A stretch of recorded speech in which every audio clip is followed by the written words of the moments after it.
Cette semaine, en agriculture, la loi C-282 visant à protéger la gestion de l'offre a été adoptée. La région de Lanaudière en bas de la liste des donneurs d'organes. Et fini les sacs à Joliette à partir du 22 avril prochain. Bonjour, ici Danny Bérubé. Bienvenue à vos actualités régionales.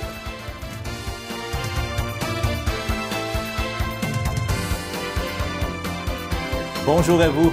J'espère que vous passez une agréable semaine du 13 février 2023. Le chef du Bloc québécois, Yves-François Blanchet, et Luc Thériault, député de Montcalm et parrain du projet de loi C-282, se réjouissent d'avoir obtenu l'appui de la Chambre des communes pour faire passer ce projet de loi visant à protéger intégralement la gestion de l'offre dans les futurs accords commerciaux. Défendu de longue haleine par le député de Montcalm et le Bloc québécois, le projet de loi permettrait notamment de préserver la rentabilité de plus de 6 000 entreprises agricoles québécoises qui opèrent selon le modèle de la gestion de l'offre. Ce pas de plus en faveur de la loi C-282 confirme la pertinence de notre modèle agricole. Il s'agit d'offrir à nos entrepreneurs agricoles la prévisibilité et la tranquillité d'esprit nécessaires pour assurer le développement de cette industrie majeure, en lui conférant la protection requise lors des futurs accords commerciaux internationaux. Le projet de loi a été adopté à l'étape de la deuxième lecture avec l'appui de 293 députés. La gestion de l'offre permet notamment de limiter les importations de produits sous gestion de l'offre, tels que les produits laitiers, les œufs, la volaille et même les dindons, afin que le marché se suffise à lui-même en fonction de la consommation et des coûts de production. Ce projet de loi a été rendu nécessaire après qu'une série de brèches contenues dans 3 accords commerciaux ait sacrifié les producteurs sous la gestion de l'offre. Transplant Québec a révélé les chiffres de son bilan annuel, qui a d'ailleurs enregistré un nombre record de références pour dons d'organes en 2022. La région métropolitaine occupe le premier rang avec 20,3 donneurs potentiels pour 100 000 habitants. Lanaudière, malheureusement, se trouve en avant-dernière à ce chapitre avec un taux de 2,9 donneurs. En 2022, 854 références pour dons d'organes ont été faites à Transplant Québec et 913 personnes étaient inscrites sur la liste d'attente unique gérée par l'organisme au 31 décembre. Le Québec a connu un nombre inégalé de transplantations pulmonaires, soit le nombre de 78 transplantations pour une deuxième année consécutive, réduisant le nombre de personnes en attente au plus bas de son histoire à ce chapitre. Depuis 10 ans, le temps d'attente de ce type de transplantation a diminué de 87 %. Le ministre de la Justice, David Lametti, a déclaré qu'il envisageait sérieusement de réformer les lois canadiennes sur la libération sous caution en réponse à une demande des premiers ministres des provinces. Les premiers ministres provinciaux ont unanimement appelé le gouvernement libéral, dans une lettre plus tôt cette année, à agir immédiatement afin de renforcer le système de libération sous caution du pays. La lettre des premiers ministres indique que les appels à des changements se multiplient pour prévenir d'autres actes criminels par des accusés en liberté sous caution. Les premiers ministres ont demandé au gouvernement fédéral d'établir un système de renversement du fardeau de la preuve pour des infractions spécifiques liées aux armes à feu. Ceci obligerait la personne demandant une libération sous caution à démontrer pourquoi elle ne devrait pas rester derrière les barreaux. Lors d'un discours devant l'Association du barreau canadien la semaine dernière, M. Lametti a déclaré que les propositions de réforme seraient discutées lors d'une prochaine réunion avec les ministres provinciaux de la Justice. Il a dit que la proposition d'introduire un système de fardeau inversé pour certaines infractions liées aux armes à feu était sérieusement envisagée par le gouvernement libéral. La consommation de contenu sur écran pour les enfants d'âge préscolaire semble nuire à la régulation de leurs émotions dans l'immédiat et à long terme, prévient une étude réalisée à l'Université de Sherbrooke. le professeur Caroline Fitzpatrick et ses collègues ont profité de la pandémie pour examiner le temps que consacraient quotidiennement aux écrans des enfants de 3 ans et demi et 4 ans et demi. Leurs données ont été recueillies par le biais de questionnaires que les parents remplissaient en ligne. Ils ont constaté dans un premier temps que les enfants de 3 ans et demi passaient en moyenne 3,46 heures rivés devant un écran chaque jour, soit presque 3,5 fois plus que la recommandation d'une seule heure par jour. Leurs données ont révélé que chaque heure passée devant un écran à 3 ans et demi prédisait une augmentation des manifestations de colère et de frustration rendues à 4 ans et demi. Les liens qui ont été détectés, a expliqué Mme Fitzpatrick, sont progressifs et linéaires. Plus on augmente le nombre d'heures par jour devant les écrans et plus les enfants ont tendance à réagir à différentes situations avec colère et frustration. Comment expliquer ce phénomène? Eh bien, c'est simple. Une première hypothèse tient au fait que le temps consacré à un écran n'est pas passé à interagir avec d'autres humains, ce qui priverait l'enfant des expériences et des activités dont il a besoin pour apprendre à réguler ses émotions. On sait aussi que le temps d'écran peut diminuer la qualité du sommeil et enlever du temps à l'activité physique. Et on sait que l'activité physique et le sommeil sont importants pour la gestion des émotions. Les attitudes de régulation des émotions qui n'auront pas été acquises en bas âge pourront l'être un peu plus tard. Donc, tout n'est pas perdu, assure la chercheuse, tout en rappelant qu'il est plus facile de prévenir que de guérir.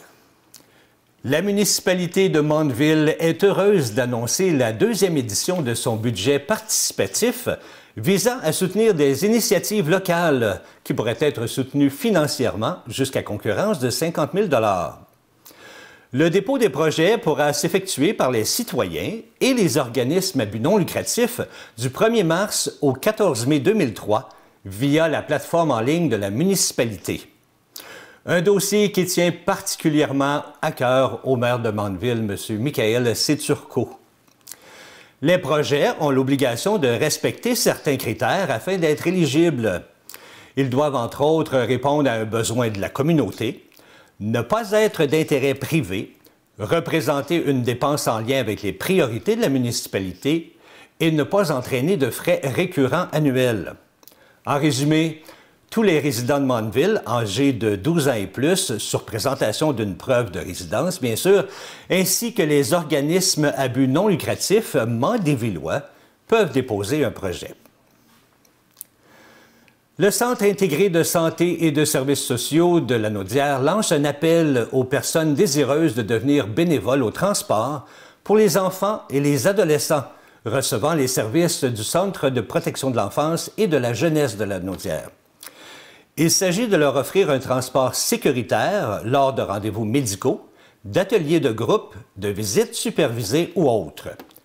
Les personnes candidates bénéficieront d'un soutien et d'un horaire flexible et elles doivent être disponibles au moins une journée par semaine.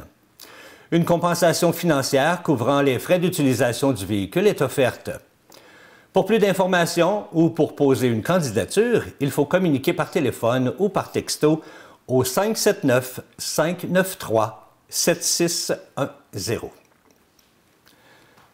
Les sacs de plastique à usage unique seront proscrits dans les commerces et restaurants de la ville de Joliette dès le 22 avril prochain.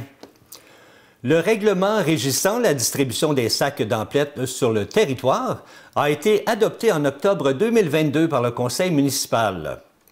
La ville lance donc une campagne de sensibilisation à grand déploiement afin d'informer citoyennes et citoyens de la nouvelle réglementation à venir. Mes clés, mon portefeuille, mon téléphone, mon sac. Le message clé se veut simple et efficace. Ne pas oublier son sac réutilisable lors de ses déplacements.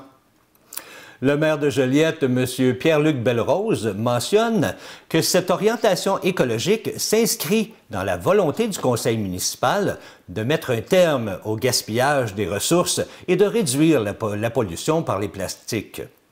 Bien que plusieurs commerces aient déjà franchi cette étape, la Ville souhaite étendre ce comportement sur l'ensemble de son territoire. La Ville s'accorde aussi avec la vision du gouvernement fédéral qui a annoncé l'entrée en vigueur d'une loi interdisant le plastique à usage unique dans un contexte de vente dès décembre 2023. Afin d'épauler les entreprises dans ce virage vert, la municipalité offre un accompagnement personnalisé aux commerçants et aux restaurateurs par le biais de la firme lanaudoise Consultaire. Depuis le 11 février, les membres du collectif du Centre d'amitié autochtone de Lanaudière, le CAAL, sont partis à la rencontre du territoire Innu, et ce, en parcourant en raquette une partie de la route blanche qui s'étend sur 60 km.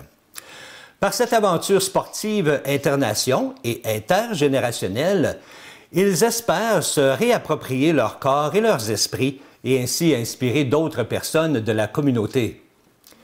7 personnes issues de diverses communautés autochtones ainsi que des allochtones parcourront une partie de la route blanche en raquette, de Nutasquan à Unamen-Chipou.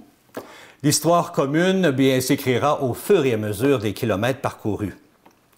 Depuis plusieurs années, le Centre d'amitié autochtone de Lanaudière organise des défis sportifs avec des jeunes autochtones de la communauté urbaine de Lanaudière, ainsi qu'avec les employés du CAAL. Ces défis aident les participants à pousser leurs limites, à apprendre à se connaître et à reprendre leur pouvoir d'agir. Cette fois-ci, le groupe sera composé de 4 femmes et de 3 hommes âgés entre 22 et 51 ans qui ont pour ambition de créer leur propre chemin. N'étant ni des athlètes de haut niveau ou des aventuriers professionnels, les participants s'engagent humblement dans ce défi afin de développer leur solidarité. Cette épreuve symbolise les enjeux liés à la réconciliation et aux différents défis que soulèvent les sociétés qui se veulent inclusives. Selon M. Pinaskin Flamand, participant de la nation Atikamekw, c'est un gros défi mental et physique qui les attend, mais qu'il a vraiment envie de le faire pour inspirer ses frères et sœurs. Il veut leur montrer que s'il est capable de faire ça, eh bien, eux aussi peuvent relever de gros défis.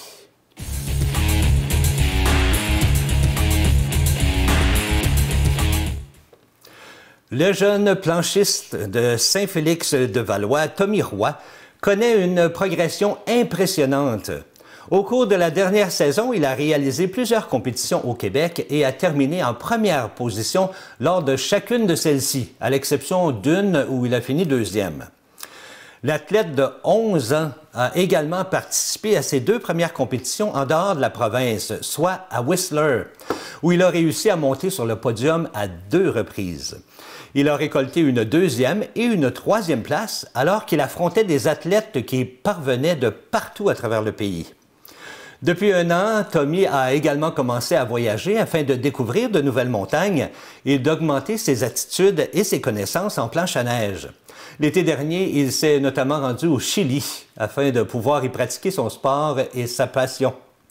Rappelons que le slopestyle, ou l'épreuve de descente acrobatique, est une discipline dans laquelle les athlètes doivent effectuer des figures aériennes et acrobatiques sur des sauts et des rampes aménagées spécialement sur une piste de descente. Incroyable remontée des Loups à Waterloo. Tirant de l'arrière 5-1 après une période de jeu contre Waterloo, les Loups ont effectué toute une remontée en 3e période pour l'emporter par le compte de 8-6 contre les Maroons samedi dernier à l'Aréna Jacques Chagnon de Waterloo. Cette victoire des Loups leur permet de garder la 4e rang du classement et de débuter les séries éliminatoires à domicile. Leur adversaire en quart de finale seront les Maroons de Waterloo qui ont terminé 5e au classement. Les séries éliminatoires s'amorceront donc samedi prochain, le 18 février, à Waterloo, et c'est dimanche, le 19 février, à l'Arena Family Prix de Saint-Gabriel, à compter de 15 h, qu'aura lieu le 2e match de cette série. On vous attend donc en grand nombre.